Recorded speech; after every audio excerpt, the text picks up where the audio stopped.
Good afternoon, everyone. And I'd remind the media that are WebExing in here to please mute your mics, and then we will have questions in a bit. My name is Tom Stolz. I'm the county manager, and I'm here today to talk about the Sedgwick County COVID-19 daily update for April 24th. We'll go through the numbers first, and then we have some other things to talk about. The overall case count in the United States of America went from 845,959 to 869,172. That's a 2.7% increase. Number of confirmed cases in Kansas increased from 2,482 to 2,777. That is an 11.9% increase. Number of confirmed deaths in Kansas has risen to 111. And the number of confirmed cases in Sedgwick County increased from 316 to 323 for a 2.2% increase. Our confirmed cases in periphery counties today is Harvey County at 5, Butler County at 13, Cowley at 1, Sumner at 3, and Reno at 16. Of the 323 cases in Sedgwick, we have 163 recovered and 6 total deaths as of today. As we mentioned the last couple of days, the criteria for testing has been revised. Residents can be tested if they have at least 2 symptoms of COVID-19. There are no restrictions on age or underlying condition. KDHE reports that as of noon on April 24th, more than 3,000 residents have been tested for COVID-19 in Sedgwick County. The health department is currently taking samples of residents who meet the criteria to be tested for the disease at no cost to the residents. There were 52 people scheduled to be tested by our health department today at our West Central location. We have the capacity to test more people now in the county than what we have had previously. Residents are encouraged to call the United Way of the Plains at 211 if they think they should be tested for COVID-19, and they will start you with the screening process. And if you have general questions about COVID, again, 211. For general information regarding COVID, please refer to our website at www.sedgwickcounty.org. With that, I want to deviate from some of the standard protocol we've been putting out, and we'll readdress those again next week. It's been a busy day today. I want to mention what the county, on the fly, in the last 4 weeks since this virus has taken root in the state and the county, what the county has done on the fly. We've mentioned before our shortage of testing and of PPEs. We have stood up a task force within Sedgwick County of a group of employees that are now called a Test Analysis Acquisition Team. They work every day to try to obtain PPEs for our first responders.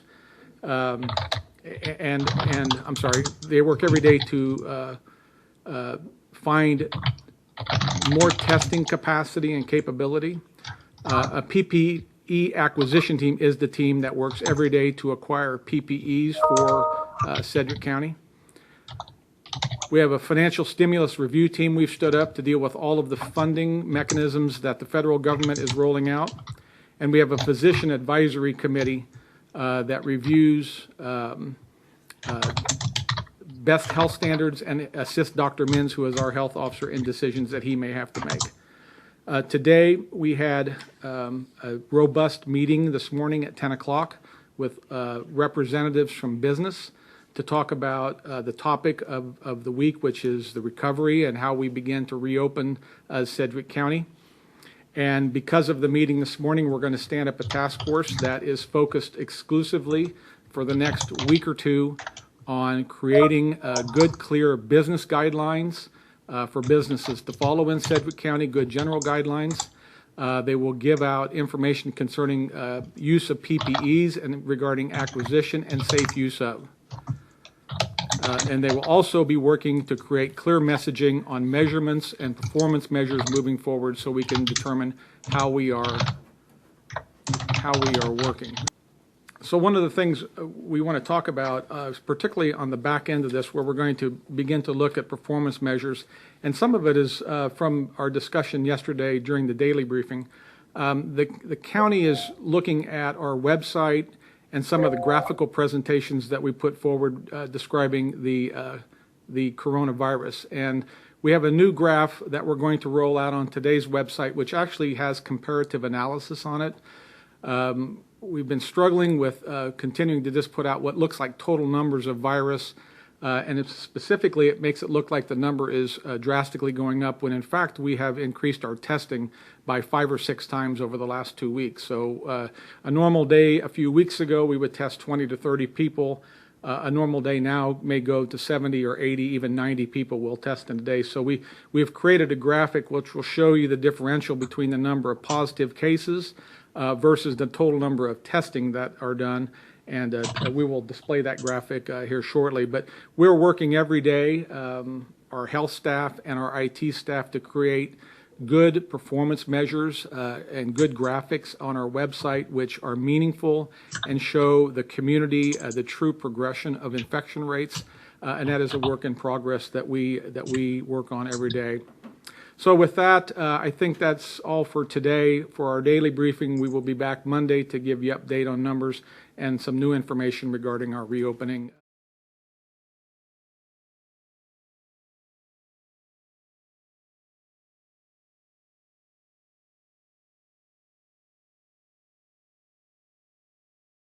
Hey Tom, Chance here with the Wichita Eagle. Can you hear me? I can, Chance. Go ahead.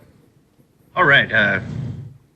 Yeah, with our testing rates being what they are, you kind of touched on this with the new graphic you have coming out. But how does the county kind of plan to deal with the fact that we're testing more people now, so our numbers might jump just based on the number of tests we're doing, and if we have that 14 days going down, trending downward before we reopen, how is that going to kind of factor into the plans going forward? Tony, is there any way we could put that graph up that they can see it? Not right now? Okay. Chance, that's a good question. I'll answer it, and then we'll get you the graphic as soon as we're off of this topic. But what we've done in response to that is we've gone back historically all the way to the middle of March, and we're going to handle this in a two-dimensional way. We're looking at day to day how many positive cases Sedgwick County showed, and then that's the numerator, and in the denominator we're putting the number of total tests done on that particular day. And you do the math and you're going to get a fraction there, and that becomes the trend analysis as we move forward. So the example that we used yesterday is if you had 5 cases back on March the 15th and we did 30 tests, that fraction is 0.18, whereas 3 days ago, we might have had 15 positive tests with 90 samples, and that's the same 0.18 sample, or the same 0.18 factor. So we begin to graph that then, and it gives you a more, and you'll see in the graph when we present it to you, it will give you a rolling average of true numbers. So that's not so much related to a single dimensional whole number of positive tests. That seems to be what we've been relying on. And I think as we move forward, we need a better graphic of that. So that's what we have done. And it actually shows a percentage of positive tests compared to the total testing done, so that we have a good, stable running graph of where the community stands with the infection, and we think that will be more valuable than just the whole number of cases. I hope that answers your question. Yeah. My question was kind of like, how is that going to then be the tool you guys look at, or the graph you guys look at to see that 14-day downward trend? Yeah. Or well, it's one of them. Let's talk about others for just a second, though. So another, and we've talked about this a lot, and we've talked about this hospital data. One of the things that's on our website currently is it will show you hospital admissions, but it shows it just as a total. We're looking at creating a week-to-week graph on hospital admissions, which will, that's another tool we would use, and we'll watch that number very carefully as we roll forward to make sure that the hospital totals stay level or, hopefully even go down. And it also gives us a warning that if we begin to see those admissions that go up, we're choosing to go weekly on that instead of daily because our numbers are small right now. We've 40 to 50 total admissions, and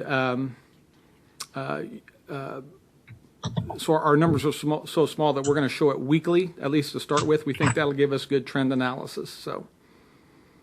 And so that you have hospital admissions, you have this infection rate number we're talking about. Clearly, number of deaths is a significant statistic that we would look at. So we're going to be building the 4, 5, or 6 performance measures that will really be critical for the Board of Health to look at on a weekly basis so that they can make good policy decisions going forth on how we stand in the community and how much we can open or how much maybe we should retract businesses within the county. But thank you for that question. I thank you for that question yesterday. I'm sorry we didn't get to you, but I did get your email. I think it may have been some technical difficulties on my end, so I appreciate it. Thank you. Okay. All right.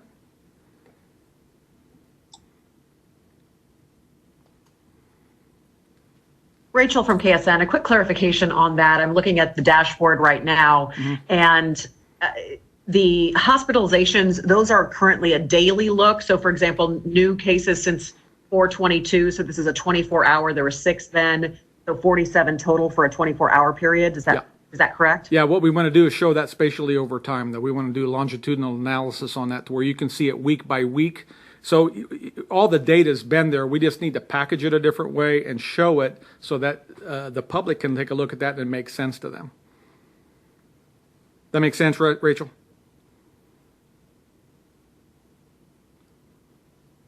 It does, thank you. And another quick clarification as well. Today, Dr. Norman, and it was happening right before this, he was saying that he believes that, we are starting to be on the downward trend of hospitalizations and deaths, not necessarily in cases. Do you feel like we're similarly on that path here in Sedgwick County? Dr. Norman speaks on behalf of the state of Kansas. I actually think as we look at data that our, when we look at positive cases compared to total testing done, I'm seeing a pretty flat line. I'm not, the decreases, it ebbs and it flows, and what you want to see and what Dr. Norman will refer to is a consistent decline over 14 days. I'm not sure that we have enough data yet to show that, but we clearly are in what I would call a manageable situation right now. And this is all data that we'll give to the commissioners next week so they have a better eye of what's going on. But I have no reason to doubt what Dr. Norman's putting out. I feel like we in Sedgwick County are at least as in good a shape as the state, maybe even a bit better than the northeast corner. Chance here with the Eagle. So Monday's meeting, what's kind of the plan of action there? Will the council will they be taking any action or providing any guidance at that time, or is that kind of in between then and Wednesday when they might ultimately take action? I think the commission right now, Chance, is determining whether we feel like we need a special meeting on Monday or not. They haven't formally advised me on that.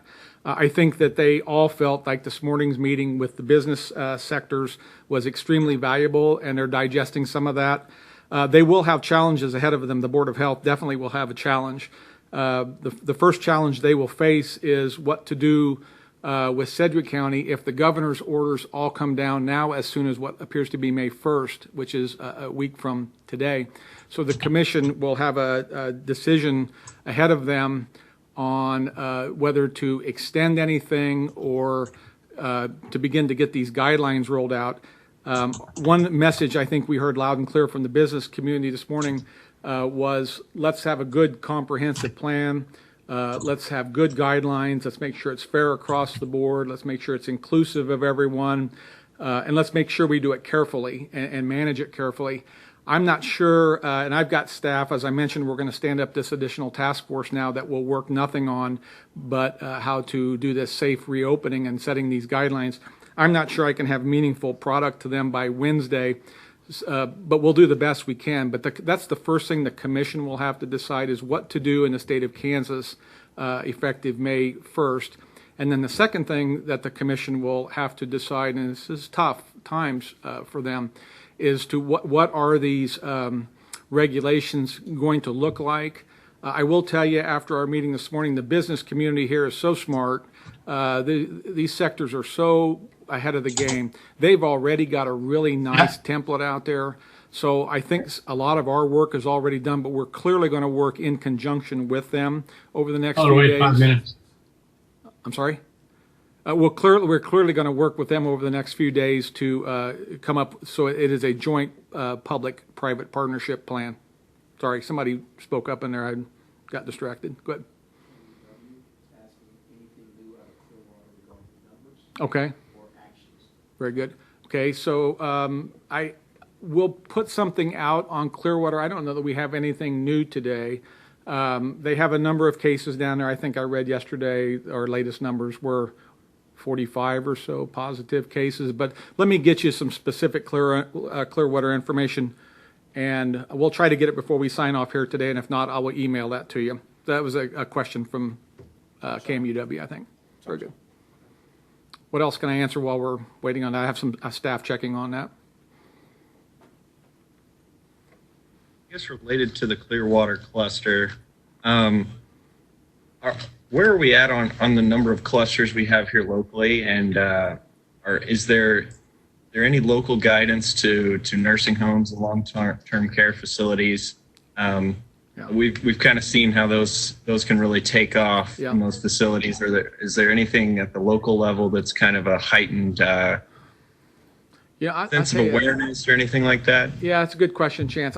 They have been on heightened alert since the onset of this. I know all assisted care facilities have. They're diligently working.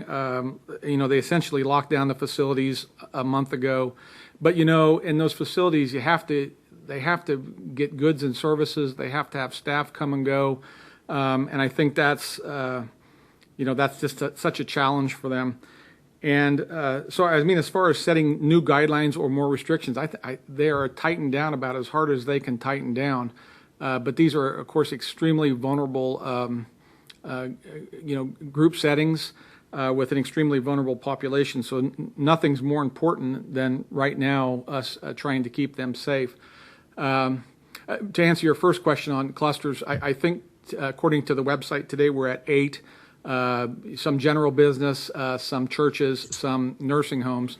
All of those are very important. All of them, we think that the health department has indicated we have good contain on.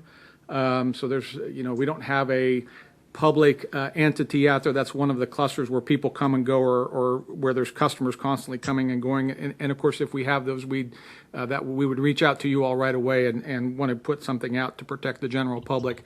But I think that's where we sit today. And I think the message that sends us is, the virus is still quite active in the community. And it once it lands in an area where you have a finite group of people, whether they're workers sitting side by side or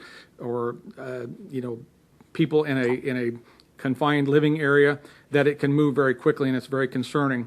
I will tell you with nursing homes that the health department will now go in at the onset of any positive case and test all residents and staff immediately, so that we work to keep the contain on these as low as possible.